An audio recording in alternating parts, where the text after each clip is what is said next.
Seorang office boy tampan dihina habis-habisan oleh CEO cantik karena ketahuan baca buku saat jam kerja. Bukunya bahkan dibanting ke lantai di depan semua orang. Tapi siapa sangka, buku itu berisi audit forensik dan pemuda itu diam-diam menemukan skandal penggelapan miliaran rupiah yang gagal diungkap tim auditor mahal. Ketika CEO tahu siapa di balik petunjuk rahasia itu, dia menangis di ruangannya. Inilah kisah nyata tentang harga diri, kejujuran, dan cinta yang lahir dari keberanian berbuat benar meski harus sendirian.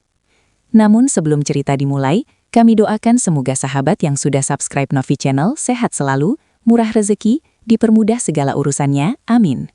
Dan jangan lupa tulis di kolom komentar dari mana saja teman-teman menonton cerita ini. Di sebuah gedung megah di Surabaya, harapan Global Tower yang menjulang di antara riuhnya kota pesisir, ada seorang pemuda bernama Raka Pratama.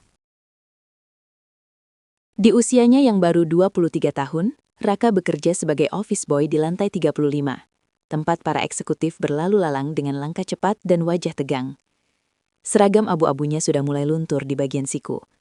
Sepatu kulit hitamnya retak di ujung, tapi yang paling mencolok bukan itu, melainkan matanya. Matanya tenang, dalam, seperti menyimpan samudra cerita yang tak pernah ditumpahkan.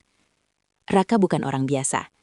Di balik kesederhanaan itu, ia adalah mahasiswa ekonomi, penerima beasiswa penuh di kampus ternama di Bandung. Kuliah malam, pulang subuh, lalu bergegas ke Surabaya naik kereta ekonomi untuk masuk kerja jam 9.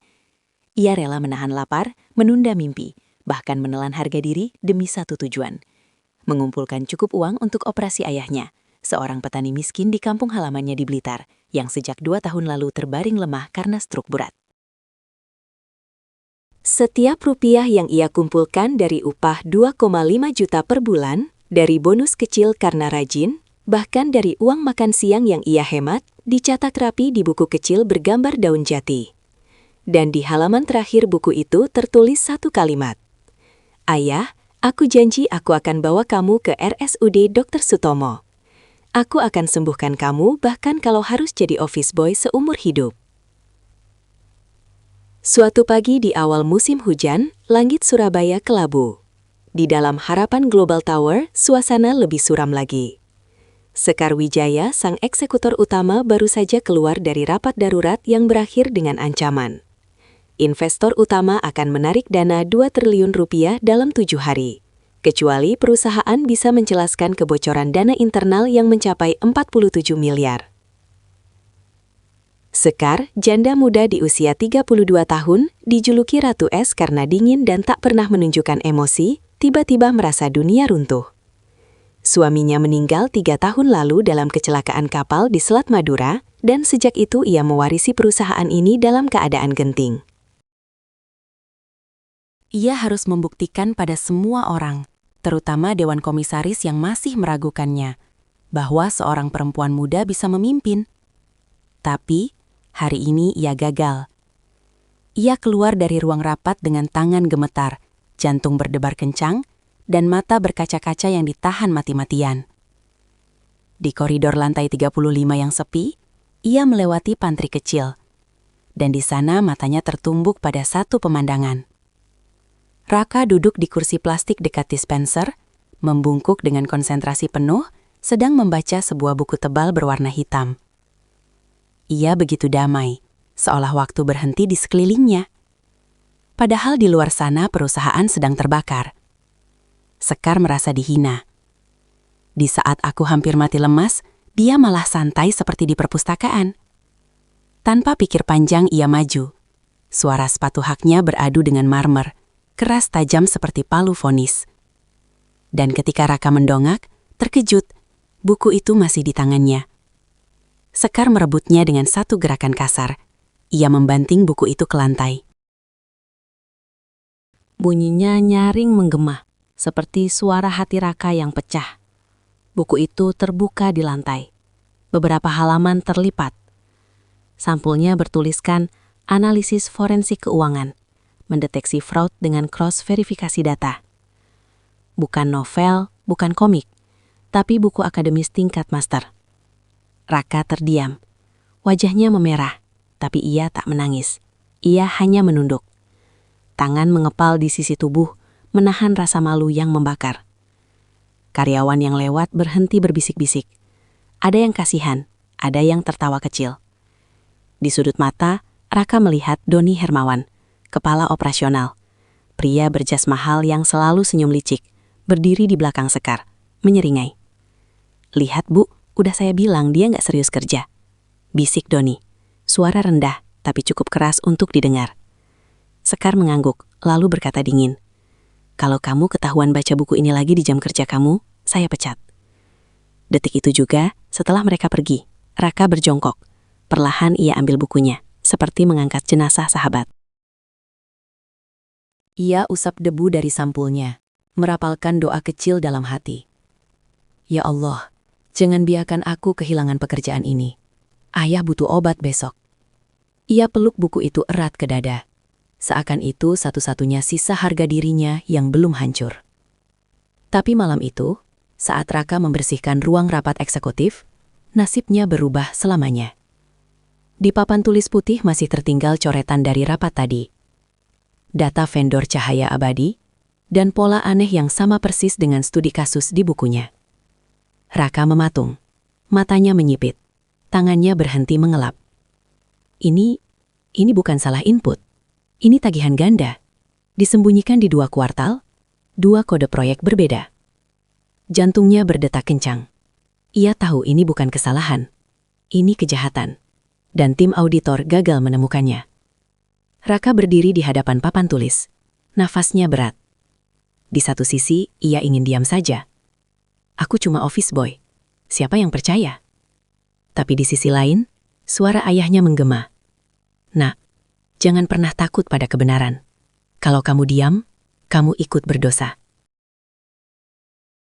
Ayahnya, seorang guru ngaji di musola kampung, selalu mengajarkannya itu, bahkan ketika ia sendiri tak punya uang buat obat. Raka menutup mata. Ia ingat wajah Sekar tadi, marah, kecewa, sendirian. "Ia bukan musuhku, ia korban juga." Dengan tangan gemetar, ia ambil spidol biru. Ia tulis di sudut bawah papan, "Cek ulang data cahaya abadi. Polanya tidak wajar. Ada tagihan ganda di Q3 dan Q4. Jangan periksa per proyek, bandingkan data mentah." Tapi begitu tulisan selesai, panik menyergapnya. "Kalau ketahuan aku tamat." Ia buru-buru menghapusnya, sampai tak tersisa jejak. Ia bersandar di dinding. Napas tersengal. Bodoh gila. Tapi bayangan ayahnya yang terbaring di ranjang bambu, selang infus menempel di lengannya yang kurus kembali muncul. "Kalau perusahaan ini bangkrut, aku kehilangan pekerjaan. Ayah tidak akan sampai operasi." Di tasnya ia ambil secarik post-it kuning bekas catatan dari dosen kuliahnya. Dengan spidol hitam, ia tulis pesan yang sama. Kali ini hurufnya sengaja diubah. Tidak rapi tapi jelas. Anonim. Ini resiko terbesar dalam hidupnya. Tapi ia tahu, kebenaran tidak butuh izin. Ia hanya butuh keberanian. Pukul 22.37 malam, lift service berhenti di lantai 35. Pintu terbuka, dan Raka muncul, mendorong troli pembersih. Wajah lelah, tapi mata waspada. Gedung sudah sunyi. Hanya lampu darurat yang menyala redup. Ia berjalan pelan ke ruang kerja Sekar. Pintu kayu jati setinggi 2 meter, dengan plat kuning bertuliskan Direktur Utama. Strictly private. Ia masukkan kunci master. Pintu terbuka tanpa suara. Di dalam gelap. Hanya cahaya kota Surabaya yang menyelinap lewat jendela kaca raksasa. Lampu kapal di pelabuhan Tanjung Perak, kerlap-kerlip apartemen di Kenjeran. Bayangan gunung Penanggungan di kejauhan. Raka masuk. Ia kosongkan tempat sampah, bersihkan meja kopi. Semua sesuai SOP.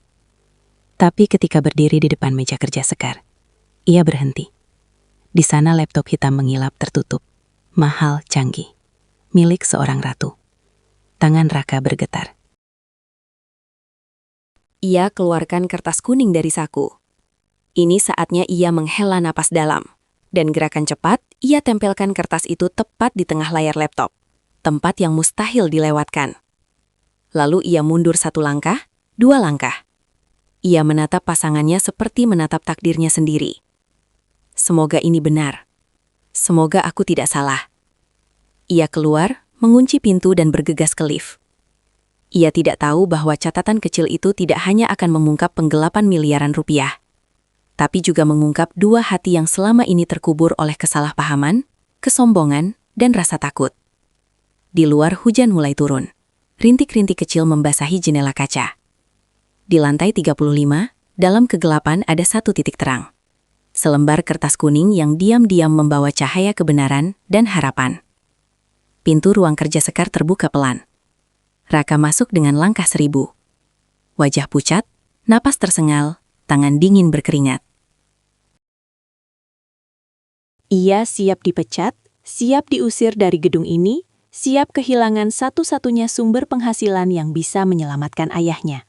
Tapi, yang menyambutnya bukan amarah. Sekar duduk di balik mejanya, diam. Di tangannya ada selembar post-it kuning. Masih utuh, belum diremas, belum dibuang. Di sampingnya tergeletak sebuah buku bersampul hitam. Buku itu sudah dibersihkan, sudutnya dirapihkan dengan selotip bening, seolah Sekar sendiri yang memperbaikinya semalam. Raka terpaku. Apa ini jebakan? Tapi ketika Sekar mendongak, matanya berkaca-kaca. Bukan marah, bukan kecewa, tapi malu sungguhan. "Kamu yang menulis ini?" tanyanya pelan. Raka hanya bisa mengangguk, mata menatap lantai. Sekar menarik napas dalam, lalu dengan suara yang retak oleh emosi, ia berkata, "Maafkan aku." Kalimat itu hanya 3 kata, membuat Raka terbelalak. Tidak ada CEO yang pernah meminta maaf pada office boy. Tidak di dunia ini. Sekar berdiri perlahan mengelilingi mejanya. Ia berhenti tepat di depan Raka. "Aku sudah lihat rekamannya," katanya. Suaranya bergetar. "Dan aku sudah cek datanya. Kamu benar. Tagihan ganda dari cahaya abadi tersembunyi sempurna.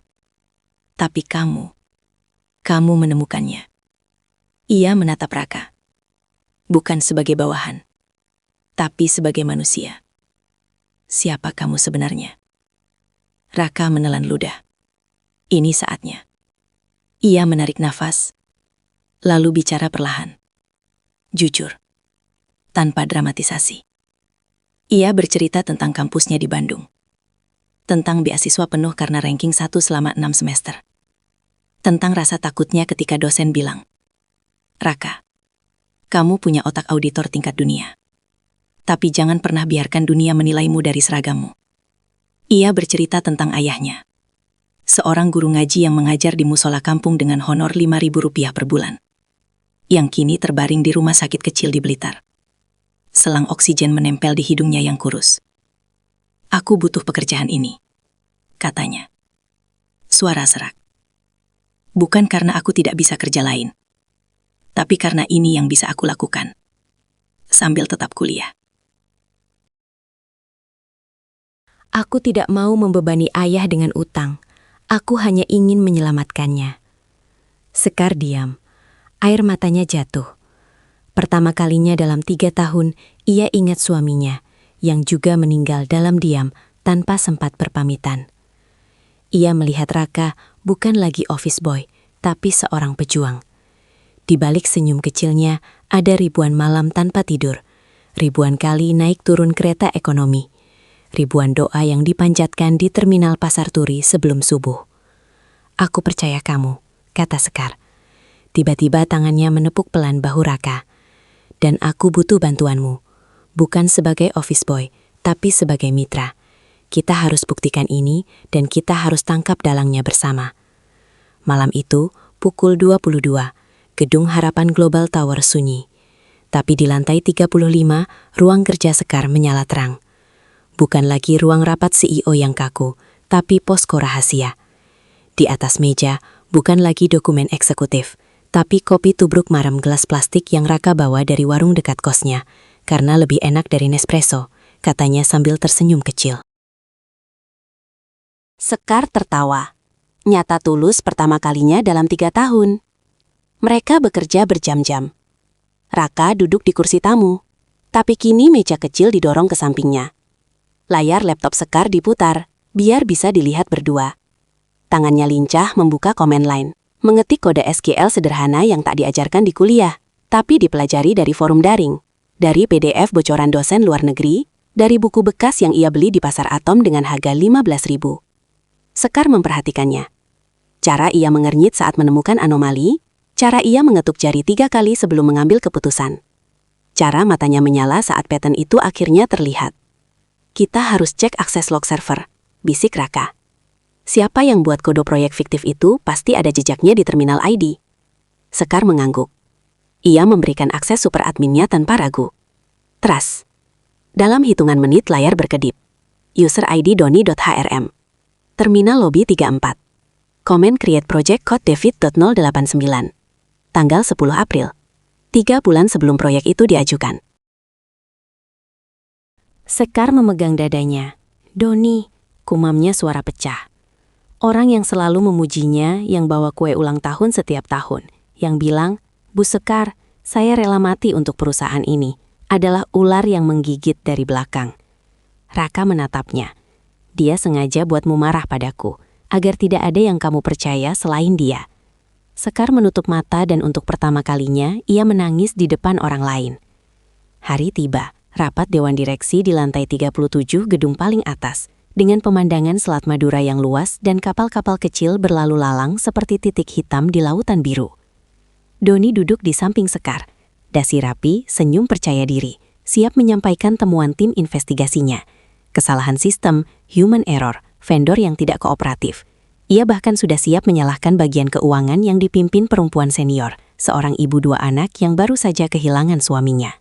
Tapi saat giliran Doni berdiri, Sekar mengangkat tangan. Cukup.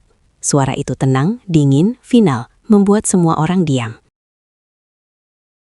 Saya ingin memperkenalkan konsultan audit forensik eksternal yang telah bekerja selama seminggu terakhir secara undercover. Ia menoleh ke pintu. Brak, pintu terbuka. Masuklah Raka. Bukan lagi berbaju abu-abu lusuh, tapi mengenakan jas hitam sederhana yang ia sewa dari toko di Jalan Basuki Rahmat, kemeja putih tanpa noda, rambut tersisih rapi, mata tajam penuh keyakinan. Tas ransel usangnya kini diganti tas kulit kipis, hadiah dari Sekar semalam, dengan catatan kecil di dalamnya untuk yang berani berdiri di antara kebenaran dan ketakutan. Doni terhenyak. Wajahnya memucat. Dia cuma office boy, serunya. Suara parau. Sekar berdiri. Dia adalah Raka Pratama, lulusan terbaik Akademi Keuangan Bandung, dan dialah yang menyelamatkan perusahaan ini dari kehancuran. Raka menancapkan laptop. Slide pertama muncul. Skema penggelapan dana cahaya abadi, bukti digital dan jejak server. Dan dalam 12 menit tanpa satupun emosi, ia menghancurkan 7 tahun karir Doni. Saat 2 petugas keamanan membawa Doni keluar, tubuhnya lunglai, dasi miring, mata kosong, Raka tidak merasa menang. Ia hanya lega. Lega karena ayahnya akan segera dioperasi, lega karena kebenaran tidak dikubur oleh kekuasaan. Tapi yang paling menggetarkan adalah saat Sekar berjalan mendekatinya di tengah ruang rapat yang masih berisik oleh bisikan kagum para investor. Ia berhenti tepat di depan Raka dan berbisik cukup pelan agar hanya mereka berdua yang mendengar. Kamu tahu, kemarin aku menelpon RSUD Dr. Sutomo. Aku sudah booking kamar VIP dan janji dengan tim syaraf terbaik untuk ayahmu. Mulai besok. Raka terdiam. Dunia berhenti. Air matanya meledak. Bukan karena sedih, tapi karena untuk pertama kalinya dalam hidupnya, ia merasa dilihat. Bukan sebagai office boy, bukan sebagai miskin, tapi sebagai manusia utuh.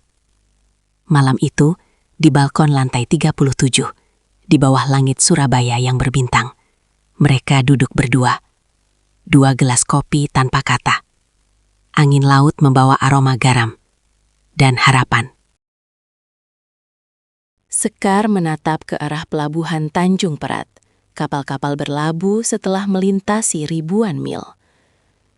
Dulu aku pikir kekuatan itu tentang gelar, jabatan, kekuasaan, katanya pelan. Tapi kamu mengajarkanku sesuatu yang lebih besar. Raka menoleh, mata mereka bertemu.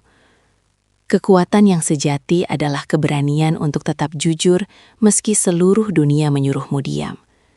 Dan di saat itu, di antara cahaya kota dan desau angin selatan, 2 jiwa yang dulu dipisahkan oleh lantai seragam, dan prasangka akhirnya menemukan rumah.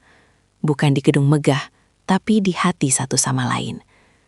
Kadang Tuhan menaruh kebenaran di tempat yang paling tak terduga.